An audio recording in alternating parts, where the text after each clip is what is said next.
Hello friends, welcome to Nand Kishore classes. आज का lecture बहुत ही इंटरेस्टिंग होगा। आज हम दो कंसेप्ट कवर करेंगे। सबसे पहले तो ये सीखेंगे कि जीपी सीरीज क्या होती है, और नंबर टू, किसी जीपी सीरीज की nth टर्म कैसे फाइंड आउट करते हैं वो हम निकालना सीखेंगे। सबसे पहले तो जीपी की फुल फॉर्म होती है geometric progression. Geometric progression series क्या होती है मैं एक एग्जांपल के साथ बता रहा हूं। मान लीजिए एक आपके पास किसी सीरीज की पहली वैल्यू है 2, और आप 2 को 3 से मल्टीप्लाई करते हैं तो क्या आता है, एक बार सुनिएगा ध्यान से। 2 को 3 से मल्टीप्लाई करते हैं तो 6 आता है, राइट। मैंने 2 को 3 से मल्टीप्लाई किया, नेक्स्ट टर्म आ गई। अब 6 को भी 3 से मल्टीप्लाई करो, 6 मल्टीप्लाई 3 18, यानी कि सेम वैल्यू से मल्टीप्लाई करके नेक्स्ट टर्म लिखना। 2 मल्टीप्लाई 3 6, 6 मल्टीप्लाई 3 18, 18 को 3 से मल्टीप्लाई किया 54।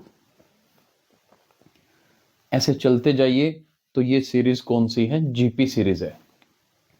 नाम समझ आया होगा, मतलब समझ आया होगा। चलो एक और देखिए। मान लीजिए मेरे पास पहली टर्म 3 है, हमने 2 से मल्टीप्लाई करना स्टार्ट किया। 3 मल्टीप्लाई 2 6, 6 मल्टीप्लाई 2 12, 12 मल्टीप्लाई 2 24। तो ये भी सीरीज कौन सी है? जीपी सीरीज है। अब थोड़ी बार ध्यान से देखिएगा कि या तो ऐसे याद रख लो कि सेम नंबर से मल्टीप्लाई करते जाओ, अगली टर्म आ जाएगी। लेकिन यहां पर एक टेक्निकल वर्ड भी यूज होता है, कॉमन रेशो। क्या वर्ड यूज होता है? Common ratio. अब इसका मतलब क्या है? नाम से क्लियर है, कॉमन रेशो मतलब रेशो का सेम होना। इसको डिनोट करते हैं स्मॉल आर से। अब देखना यह है कि कौन सी रेशो सेम होगी। जैसे मैं इनका सीक्वेंस नंबर दे देता हूं, ये फर्स्ट जीपी है, ये सेकंड जीपी है, और मैं बात करता हूं पहली जीपी की। पहली जीपी में रेशो किसको बोलते हैं? जैसे फर्स्ट टर्म है A1, second term A2, A3, A4। कोई इसको T1, T2, T3, T4 भी बोलते हैं, दोनों ठीक है, कोई भी लगा सकते हैं। मेन मुद्दे की बात है रेशो। यहां रेशो कैसे निकलती है? आप सेकंड टर्म को फर्स्ट टर्म से डिवाइड कीजिए। 6 को 2 से डिवाइड करेंगे तो कितना आएगा? 3 आएगा। आप 18 को 6 से डिवाइड कर लीजिए तीसरी टर्म को सेकंड टर्म के साथ, तो भी 3 आएगा। 54 को उसके पिछली टर्म से डिवाइड कर दीजिए तो भी 3 आएगा। ये वही 3 है जिसके साथ आप मल्टीप्लाई करते हुए आगे जा रहे थे। लेकिन यहां टेक्निकली क्या बोलते हैं कि रेशो सेम होनी चाहिए। किसकी रेशो? सेकंड टर्म को अगर फर्स्ट टर्म से डिवाइड कर दें, थर्ड को सेकंड से, फोर्थ को थर्ड से, 2 कंसेक्टिव टर्म्स की डिवीजन। बाद वाली को पहले वाली से डिवाइड करना है। जैसे मैं अब सेकंड वाली की बात करूं तो यहां रेशो जो सेम है वो कैसे निकलेगी? 6 को 3 से डिवाइड करके, तो ये कितना आएगा? 2। 12 को 6 से डिवाइड करेंगे तो भी 2। 24 को 12 से डिवाइड करेंगे तो भी 2 आएगा। आई होप कि यहां तक कंसेप्ट में कोई प्रॉब्लम नहीं है, और जरूरी नहीं कि जो जीपी सीरीज है वो इसी तरह की दिखे। कई बार इसमें नेगेटिव वाली वैल्यू की बात भी हो जाती है। जैसे कि मान लो मेरे पास पहली टर्म है 2। 2 को मैं यहां पे ना आर की वैल्यू ले रहा हूं -1। ये बड़े ध्यान से देखने वाली बात है। मतलब 2 को किससे मल्टीप्लाई करना है? -1 से। 2 को -1 से मल्टीप्लाई करेंगे तो ये बनेगा -2। फिर -2 को -1 से मल्टीप्लाई करेंगे तो ये बनेगा 2। फिर 2 को -1 से मल्टीप्लाई करेंगे तो ये बनेगा -2। ये भी जीपी सीरीज है ना। ये कई बार कंफ्यूजन ही हो जाती है कि ये कैसे है, क्योंकि रेशो सेम है। आप डिवाइड करके चेक कर सकते हो। यहां मैं अगर सेकंड टर्म को फर्स्ट टर्म से डिवाइड करूं दैट मीन्स -2 को 2 से डिवाइड करूं तो आना क्या है, -1 ही तो आना है। यही मेरी कॉमन रेशो ले रखी है यहाँ पर, तो ये भी पॉसिबल है। 3 - 3, 3 - 3, 3 - 3, वो भी जीपी सीरीज है। यहाँ -1 की बजाय आर की वैल्यू -2 हो जाती तो भी आप जीपी लिख सकते हो।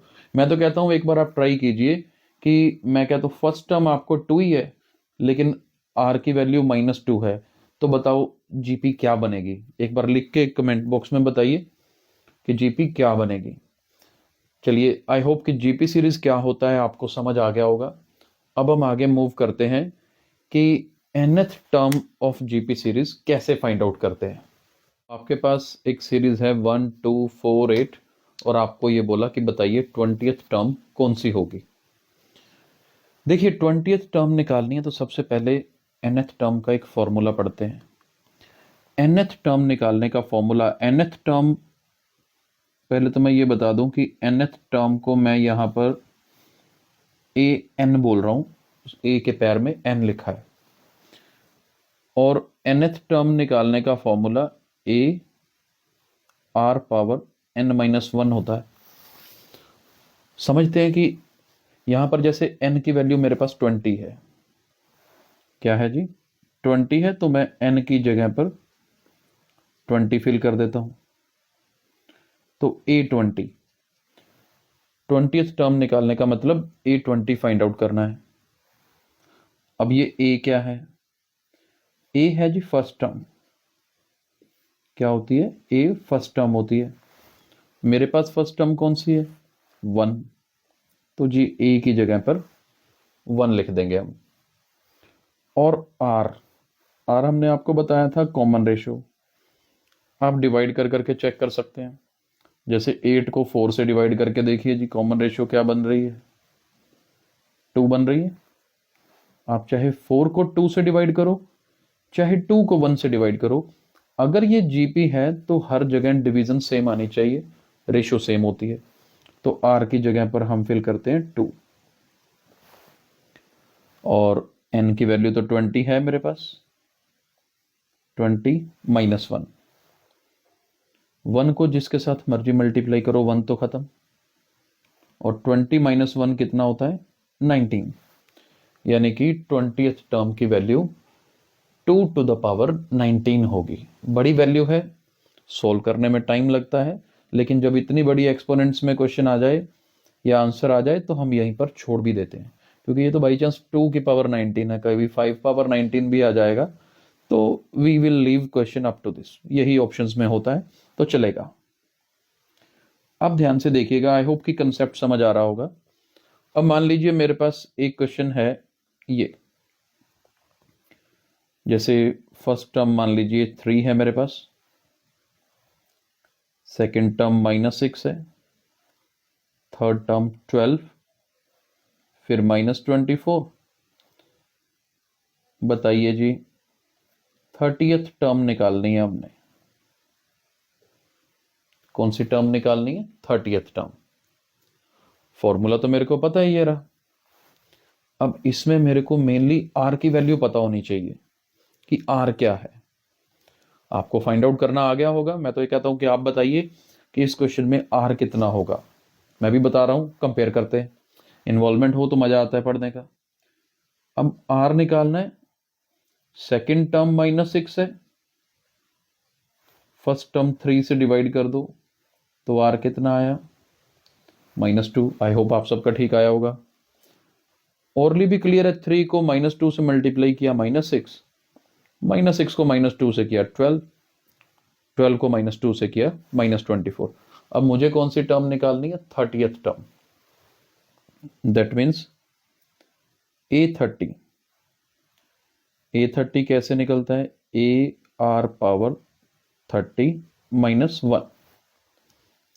अब A है फर्स्ट टर्म, फर्स्ट टर्म कितनी है हमारी, 3, तो जी फर्स्ट टर्म तो 3 रहेगी, वो तो चेंज नहीं होगी ना। आर कितना है, -2, कोई बात नहीं। 30 - 1 पावर कितनी बनेगी, 29। अब एक बात मेरे को क्लियर है कि नेगेटिव की पावर ओड आ रही है। अगर नेगेटिव की पावर ओड हो तो आंसर नेगेटिव होता है, तो मैं माइनस साइन बाहर ले आता हूं, साथ में 3 भी है, और मल्टीप्लाई सिर्फ 2 ही रख लेते हैं और 2 की पावर 29, ये इसकी 30th टर्म होगी। आई होप आपको जीपी क्या होता है ये समझ आया होगा, nth टर्म कैसे निकालते हैं ये भी समझ आया होगा। मैं एक क्वेश्चन दे रहा हूं, आज ही कंसेप्ट करवाया है, मैं यहां लिख रहा हूं, ध्यान से देखना। पहली टर्म है 3, दूसरी है -3, फिर 3, फिर -3, ऐसी सीरीज है। ठीक है जी, सीरीज समझ आई।